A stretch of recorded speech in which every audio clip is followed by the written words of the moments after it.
अहमदुहु व नुसल्ली अला रसूलिहिल करीम अम्मा बाद फ़अऊज़ु बिल्लाहि मिनश शैतानिर रजीम बिस्मिल्लाहिर रहमानिर रहीम।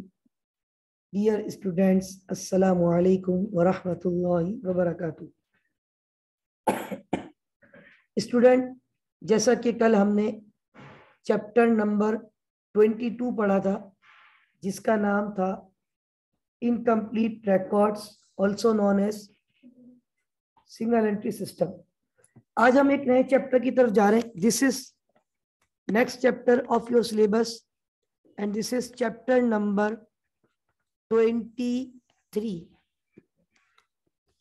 और मैंने कुछ चीजें ऑलरेडी लिखी हुई है यहाँ पे, तो मैं थोड़ा सा टाइम सेव करना चाह रहा था और मैं कुछ जर्नल डिस्कशन करना चाह रहा था रिगार्डिंग दिस चैप्टर। चैप्टर का नाम हमारे सिलेबस में रखा गया है इनकम एंड एक्सपेंडिचर अकाउंट। मैंने नीचे एक वर्ड यूज किया है नॉन प्रॉफिट ऑर्गेनाइजेशन। असल में ये चैप्टर रिलेट करता है नॉन प्रॉफिट ऑर्गेनाइजेशन से। देखिए, वंस अपॉन अ टाइम जब आप लोग पढ़ने आए थे यहाँ और मैंने अकाउंटिंग स्टार्ट की थी, बहुत सारे नॉन कॉमर्स स्टूडेंट क्लास में थे और उन्होंने कभी अकाउंटिंग नहीं पढ़ी होती, तो हम बिल्कुल बेसिक से लेके चलते हैं और हम कहते हैं accounting is the language of business. फिर हम कहते हैं बिजनेस वो जहां पे आपका मकसद पैसे कमाना, यानी आपका मोटिव, आपका ऑब्जेक्टिव, आपकी इंटेंशन जहां पैसे कमाने की हो, उस प्रोसेस को क्या कहा जाता है? बिजनेस। फिर हमने अभी पिछली क्लासेस में भी आपको याद होगा, जब मैन्युफैक्चरिंग अकाउंट पढ़ा रहा था तो मैंने कहा 3 किस्म के बिजनेस है, सोल प्रोप्राइटरशिप, पार्टनरशिप और कंपनी। फिर मैंने ये भी कहा कि बिजनेस के अंदर ट्रेडिंग भी होता है, मैन्युफैक्चरिंग भी होता है, सर्विस भी होता है। अच्छा, कुछ है ना बुक्स वगैरह में लोग कहते हैं वो कि खासतौर पे फर्स्ट ईयर सेकेंड ईयर में बच्चे पढ़ते हैं कि वो बिजनेस के अंदर वो शायद नॉन प्रॉफिट को भी काउंट कर लेते हैं। मतलब वो 4 चैप्टर बैक टू बैक पढ़ रहे होते हैं, यानी सोल प्रोप्राइटरशिप, पार्टनरशिप, कंपनी और नॉन प्रॉफिट ऑर्गेनाइजेशन या कोऑपरेटिव सोसाइटीज कहते हैं। तो असल में जो नॉन प्रॉफिट ऑर्गेनाइजेशन है ना, वो बिजनेस में काउंट, उनका मकसद प्रॉफिट अर्निंग नहीं होता, उनका मकसद होता है सोशल वेलफेयर, आवाम की खिदमत करना, खिदमत खल्क। बहुत सारे ऐसे इदारे हम और आप जानते, हम और आप देखते, अल्हम्दुलिल्लाह हमारे माशरे में है, जिनका मकसद पैसे कमाना नहीं है, जिनका मकसद अल्लाह को राज़ी करना है, जिनका मकसद मखलूक खुदा की मदद करना है, खिदमत खल्क करना है। देखिए, रास्ते तो नो डाउट अल्लाह तबारक व तआला ही बनाता है, क्योंकि नो डाउट अल्लाह तबारक व तआला खालिक के कायनात है, मालिक के कायनात है, इस निज़ाम हस्ती को चलाने वाली ज़ात है। तो याद रखें, अल्लाह तबारक व तआला इंसानों को जरिया बनाता है, वसीला बनाता है। हम देखते हैं सैलानी वेलफेयर, मौलाना बशीर फारूकी साहब जो है अल्हम्दुलिल्लाह उसके फाउंडर है, तो अल्हम्दुलिल्लाह एक बड़ा अच्छा काम लेके चल रहे हैं। हमारी आपकी सोच है, कभी आप जाएं हॉस्पिटल्स में, कभी आप जाएं ऐसे इलाकों में जहां ये लोग पहुंचते हैं, इनके नुमाइंदगान पहुंचते हैं, छिपा वेलफेयर है, एदी वेलफेयर है, और भी बहुत सारे लोग हैं जो कि इस टाइप के काम को सर अंजाम दे रहे हैं। इसी तरह ICA में पाकिस्तान, तो ऐसे लोग, ऐसे इदारे जिनका मकसद पैसा कमाना नहीं होता, जिनका मकसद होता है आवाम की खिदमत करना, आवाम की फलाह व बहबूद कर, यानी खिदमत खल्क करना। तो याद रखें, अब अगर ये लोग भी, जाहिर सी बात है, देखें इनके पास भी पूरा सिस्टम चल रहा होता है, इनके पास बहुत सारे एम्प्लॉयज भी होते हैं, इनके पास बहुत सारे एसेट्स भी होते हैं, इनके पास लाइबिलिटीज भी होती है, इनके पास सोर्स ऑफ इनकम भी होती है, इनके पास एक्सपेंसेस भी होते हैं। तो क्या ये लोग अपना रिकॉर्ड मेंटेन नहीं करते? बिल्कुल करते। सैलानी के छोटा नेटवर्क है, सैलानी अल्हम्दुलिल्लाह एक बहुत बड़ा नेटवर्क है, और अल्हम्दुलिल्लाह अल्हम्दुलिल्लाह हम और आपको अल्लाह चलाता है, अल्लाह जरिए बनाता है, अल्लाह तबारक व तआला लोगों के दिल में डालता है। अल्हम्दुलिल्लाह ये सिलसिला बढ़ता जा रहा है। अब आप देखिए, ना सिर्फ सैलानी, और भी ऐसे कई इदारे बन गए और बनते जा रहे हैं अल्हम्दुलिल्लाह। कि मैं देता हूँ हमारे यहाँ एक, तो बहरहाल बहुत सारे इलाकों में अल्हम्दुलिल्लाह होता है, तो लोग अल्लाह ताला उनके दिल में डालता है और वो लोगों के लिए इस तरह सेटअप, पहले सैलानी के दूर दूर कहीं जाके जो है ना, हमें कोई वो सेंटर नजर आते थे, डोनेशन दे रहे हैं तो यार वो रास्ते में जा रहे हैं कहीं सैलानी वाले। अब क्या हर थोड़े फासले पे आपको अल्हम्दुलिल्लाह दस्तरखान लगा हुआ है, सैलानी के ऑफिस बने हुए हैं, तो भाई इनके वर्कर भी हैं, इनके रिसीवेबल भी है, इनके पेबल भी है, इनके एक्सपेंसेस भी है, इनकी इनकम भी है, तो इसका मतलब है इनके भी रिकॉर्ड मेंटेन हो रहे हैं। अब इसका मतलब है कि ये भी अपनी statement of profit and loss बना दें। अगर ये अपनी statement of profit and loss बना देंगे तो लोग क्या कहेंगे, यार तुम कहते हो ये नॉन प्रॉफिट ऑर्गेनाइजेशन है and they are preparing their profit and loss account. तो rather than profit and loss account they prepare income and expenditure account. क्या बनाते भाई, प्रॉफिट एंड लॉस भी तो वही है, उसमें सारी इनकम और सारी एक्सपेंस आती है। अपनी सारी इनकम में से सारी एक्सपेंस को क्या माइनस करते, और सारी इनकम में से क्या माइनस करते हैं हम लोग, एक्सपेंस, तो क्या आता है, प्रॉफिट या। लेकिन ये लोग प्रॉफिट एंड लॉस अकाउंट नहीं बनाते, वरना लोग बोलेंगे आप तो कहते हैं ये नॉन प्रॉफिट है और ये प्रॉफिट एंड लॉस बना रहे, सर ये तो डुअल कोर हो गए।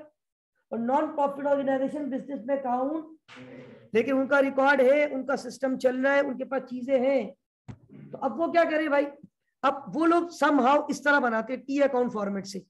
ये मैंने आपको एक डमी सा बना के दिया है, कुछ मैंने इनके आपको एक्सपेंसेस की झलक दिखाई है और कुछ मैंने आपको इनके इनकम की, जैसे इनके पास डोनेशन आ रही होती है, इनके पास चैरिटी इनकम आ रही होती है, कोई चैरिटी शो हो गया, कोई चैरिटी इनकम आ गई, इनके पास सब्सक्रिप्शन आती है, सब्सक्रिप्शन जो है ना बड़ी मेजर होती है, देखो मैंने बहुत बड़ी अमाउंट की है यहाँ पे, सब्सक्रिप्शन इनकी मेजर सोर्स ऑफ इनकम होती है। अब ये सब्सक्रिप्शन क्या होता है, जैसे आप लोग कह रहे थे ना सर वो आप अपना चैनल बना दें और उसको आप जो है ना अपने स्टूडेंट को कहें कि इसको सब्सक्राइब करें, तो जो लोग सब्सक्राइब करेंगे वो आपके जो है ना चैनल के जो है ना वो मेंबर बन जाते।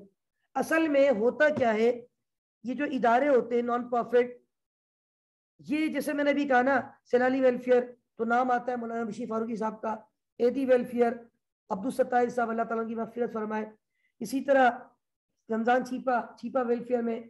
तो अब ये ठीक है, एक बंदा एक काम को शुरू करता है, लेकिन वो शेर आपने सुना है ना कि मैं अकेला ही चला था, मैं अकेला ही चला था जानिबे मंजिल मगर लोग आते गए कारवा बनता गया। तो याद रखें कि एक बंदा जो है ना एक काम को लेके चलता है, और अल्हम्दुलिल्लाह जब आप अच्छा काम करने की नीयत से निकलते हैं ना, तो याद रखें सबसे पहली बात ये कि अल्लाह तबारक व तआला की ज़ात आपके साथ होती है। तो याद रखें, वो कहते हैं ना अल्लाह ताला फरमाता है कि जो बंदा रब के कामों में लग जाता है अल्लाह ताला उसके कामों में लग जाता है, और खिदमत खल्क तो अल्लाह ताला बोलता है, अल्लाह ताला तो फरमाता है ना कि तुम मेरे बंदों की अगर मदद करोगे, तो ये तो एक बहुत, इसका जो रिटर्न है तो वो आप सोच ही नहीं सकते। खिदमत मतलब खल करना, मखलूक के खुदा की मदद करना अल्लाह ताला की अता से, अल्लाह ताला ने आपको दी है, हम भी क्या खाली हाथ आए थे, अल्लाह ताला हमें देता है, तो हम बिल्कुल इस तरह मिलजुल के रहना चाहिए। तो बात ये है, एक बंदा एक काम स्टार्ट करता है, लोग आके अपने आप को सब्सक्राइब करवाते हैं कि सर हम भी आपके साथ हैं, हम आपको एनुअली इतना देंगे, हमें आप अपना मेंबर बना दें, हम आपके सब्सक्राइबर हैं। एनुअल सब्सक्रिप्शन, एनुअल, आपको पता है आईसी में पी आप लोग भी एनुअल सब्सक्रिप्शन देते हो, यहाँ पे हम लोग भी देते हैं। मैं अभी नीचे गया था, मैं क्यों गया था, मैंने नीचे मेंबर सेक्शन गया था, मैंने कर अपनी लास्ट ईयर की एनुअल सब्सक्रिप्शन, इस करंट ईयर की, सॉरी ये जो साल चल रहा है, आईसीएमए का साल खत्म होता है 2022 के जून 30 पे खत्म होगा, तो मेरी ये करंट ईयर की एनुअल सब्सक्रिप्शन बाकी थी, मैंने कल पे की है। तो मैं उनसे पूछने गया था कि सर वो आपके पास उसकी कंफर्मेशन आ गई है, मैंने फीस अपनी कल पे कर दी है, तो मुझे ये कल वहां से रिसीविंग में मिली आईसीएमए की तरफ से, जो मैंने अपनी एनुअल सब्सक्रिप्शन पे की। तो हम लोग भी पे करते हैं, ठीक है ना, हम लोग अभी फेलो मेंबर है, हमारी 13,000 रुपए है एनुअल, जो एसोसिएट मेंबर होता है उसकी शायद 10-11 हजार रुपए है, आप लोग की शायद 2,000 कुछ है। तो ये बेसिकली एनुअल आप लोग ता हयात अगर आईसीएमए से लिंक में रहेंगे, आईसीएमए की मेंबरशिप लेंगे, तो आपको हर साल क्या देनी पड़ेगी, उसके अगेंस्ट आईसीएमए बहुत सारा बेनिफिट भी दे रहा होता है अल्हम्दुलिल्लाह। बात ये है, तो इसी तरह जो इदारे चल रहे हैं ना, सैलानी या एदी छीपा या अदर, ये सब जो है वो बेसिकली लोगों के कॉम्बिनेशन से, तो सब्सक्रिप्शन इज वेरी, हम कह सकते हैं कि major source of income, subscription income से बहुत ज्यादा इनके पास जो है ना वो बेसिकली सोर्स ऑफ इनकम, यानी पैसा आता है। अब वो क्योंकि जाहिर सी बात है, देखो आप एक सेटअप को लेके चल रहे हो, वो सेटअप फ्री में नहीं चल रहा, उस पर आपके अच्छे खासे खर्चे लगे हुए। रोजाना का कितना लोग खाना खिला रहे हैं अल्हम्दुलिल्लाह, रोजाना की जो इतनी चीजें हो रही है, फिर स्टाफ है, स्टाफ को पैसे दे रहे हैं, तो क्या ये कहीं ना कहीं से जाहिर सी बात है एक्सपेंस है, तो आपके पास इनकम भी है। तो subscription is very major source of income, जहां से इनके पास जो है वो इनफ्लो आता है, और लोगों ने अपने आप को सब्सक्राइब करवाया हुआ होता है और वो उनको सब्सक्रिप्शन पे करते हैं। अच्छा, अब आ जाए कुछ एक्सपेंसेस मैंने लिखे हैं यहाँ पे। सैलरी एक्सपेंस, इनके पास एसेट नहीं है, डेप्रिसिएशन एक्सपेंस, रेंट एक्सपेंस अगर कोई जगह किराए पे ली हुई है, यूटिलिटीज एक्सपेंस, अदर एक्सपेंस। अब मैंने क्या किया, 20 लाख रुपए की इनकम थी और तकरीबन ये मैंने प्लस किया तो 13 लाख रुपए बन रहे थे, 13 लाख रुपए के खर्चे थे। तो इनकम ज्यादा थी या खर्चे ज्यादा थे? इनकम। तो अगर इनकम ज्यादा हो, एक्सपेंस कम हो, तो एक्सपेंस वाली साइड पे डिफरेंस आएगा, तो उसको क्या कहते हैं? सरप्लस, जिसको हम वहां क्या कहते थे? प्रॉफिट। ये देखो नीचे लिखा है मैंने। और अगर ये भी हो सकता था एक्सपेंस ज्यादा हो जाते, 20 लाख, इनकम हो जाती 15 लाख, तो डिफरेंस कहां पे आता? इनकम साइड पे 5 लाख, फिर वो सरप्लस नहीं होता, वो डेफिसिट। और नॉर्मल में हम क्या कहते हैं? लॉस। यहाँ पे प्रॉफिट या लॉस का वर्ड यूज नहीं होता, सरप्लस या डेफिसिट। यहाँ पे प्रॉफिट एंड लॉस अकाउंट नहीं बनता, income and expenditure account. Are you getting my point? इसी तरह जिस तरह हम बैलेंस शीट बनाते थे, स्टेटमेंट ऑफ फाइनेंशियल पोजीशन, तो ये लोग भी बनाते, इनकी भी स्टेटमेंट ऑफ फाइनेंशियल पोजीशन, इनके भी एसेट, इनकी भी लायबिलिटी, लेकिन यहाँ इक्विटी का कॉन्सेप्ट नहीं होता, यहाँ होता है फंड। इक्विटी के बदले क्या होता है? ये देखो, कैपिटल के बदले क्या लिखा जाता है? Fund. Accumulated funds, accumulated funds, वहां पे वो एंडिंग कैपिटल आता था, एक्यूमुलेटेड कैपिटल, क्योंकि वहां मिस्टर असलम ओनर होता है, वहां मिस्टर बाबर ओनर होता है, वहां पे शेयर होल्डर ओनर होते। यहाँ पे नॉर्मली सेंस ऑफ ओनरशिप नहीं होता, ये तो बस फलाही इदारे चल रहे होते, फाउंडर होते जो इस काम को लेके अल्हम्दुलिल्लाह आगाज कर रहे होते, बट वो ये नहीं कहते कि हम बस हम नहीं, वो मिलजुल के चला रहे होते चीजों को अल्हम्दुलिल्लाह। तो याद रखें, यहाँ कैपिटल के बदले क्या होता है? फंड। अच्छा, अब जैसे मैंने यहाँ पे एक वर्ड लिखा है ऑनोरेरियम, क्या लिखा है? Payment for a service.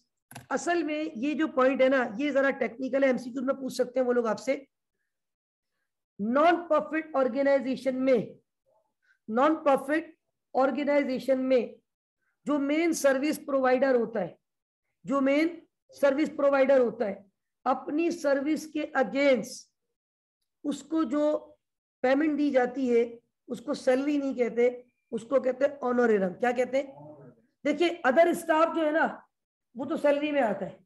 अब मैं आपको मिसाल दूं, आईसीए में पाकिस्तान, यहाँ पे मेन रोल किसका है? मेन रोल जो आईसीए पाकिस्तान में मेन सर्विस प्रोवाइडर कौन है? कौन सर्विस प्रोवाइड कर रहे हैं? टीचर्स, अल्हम्दुलिल्लाह, फैकल्टीज। भाई देखिए ना, आईसीए में पी क्या है, इसका ऑब्जेक्टिव क्या है? To provide quality education. किसको देना है? स्टूडेंट को। आपको सर्विस दी जा रही ना, आपको सर्विस कौन देता है? आके टीचर्स देते, अल्हम्दुलिल्लाह। तो हमें जो सैलरी मिलती है ना यहाँ से, वो सैलरी नहीं होती, हमें कहा जाता है ऑनोरेरियम। आपका ऑनोरेरियम ये है, असल में ये ऑनर से निकला है। ऑनर कहते हैं एजाज को। किसको कहते हैं? एजाज को। कभी कभी ये लोग वो कोई तकरीब भी करते थे ना, पहले होती थी, उस पर हमें कभी अवार्ड वगैरह भी देते थे, तो उसका एक नाम होता था faculty roll of honour. Faculty roll of honour. Honour का मतलब क्या होता है? आपको ऑनर देना, आपको इज्जत देना, आपकी एजाज, क्योंकि आप सर्विस दे रहे हैं, आप हमारे यहाँ की खिदमत कर रहे हैं, तो ये ऑनोरेरियम। यानी हमें जो सैलरी मिलती है वो सैलरी नहीं होती हमारे लिए, वो क्या होता है? ऑनोरेरिया। मतलब कभी अगर ये हमारा रेट बढ़ाते भी, मिसाल दे रहा हूँ, तो हमें इस तरह कहते हैं कि हमने आपका ऑनोरेरिया बढ़ा दिया है। तो कहने का मकसद ये है कि इसी तरह मैं कल हो सकता है एक सवाल करवाऊं, अच्छा कॉम्प्रिहेंसिव, उस पर इनकम एक्सपेंडिचर अकाउंट भी बनाए, उस पर हम बैलेंस शीट भी शायद बनाए। तो वो एक सवाल है बड़ा अच्छा, एक हॉस्पिटल का है। अब मुझे बताओ, हॉस्पिटल में की रोल किसका है? डॉक्टर का। तो डॉक्टर की उन्होंने लिखा हुआ है डॉक्टर्स ऑनोरेरियम। क्या लिखा हुआ है? और बाकी स्टाफ की सैलरी है, बाकी स्टाफ की, तो ये भी एक्सपेंस है। तो ये कुछ चीजें मैंने आपसे डिस्कस की है रिगार्डिंग दिस टॉपिक। मैंने एक ग्राउंड आपको बनाने की कोशिश की है इनकम एंड एक्सपेंडिचर अकाउंट की, कि आपको एक अंदाजा हो कि इसमें टी अकाउंट बनेगा जहां से सरप्लस या डेफिसिट निकलेगा। स्टेटमेंट ऑफ फाइनेंशियल पोजीशन वैसे ही बनेगी बैलेंस शीट, लेकिन फर्क ये है कि वहां पे कैपिटल के बजाय फंड का कॉन्सेप्ट होगा, बाकी एसेट वही, नॉन करंट करंट, लाइबिलिटीज वही आपके पास मौजूद होंगी। इसके अलावा जो है वो इसमें कुछ वर्किंग होगी, खासतौर पे सब्सक्रिप्शन की बड़ी इंपॉर्टेंट होती है। तो आई विल ट्राई इंशाल्लाह कि कल एक सवाल आपको और करवाऊं ताकि ये टॉपिक हमारा और कॉम्प्रिहेंसिव हो जाए। That's all for today. अल्लाह हाफिज़ व नासिर। पाकिस्तान जिंदाबाद।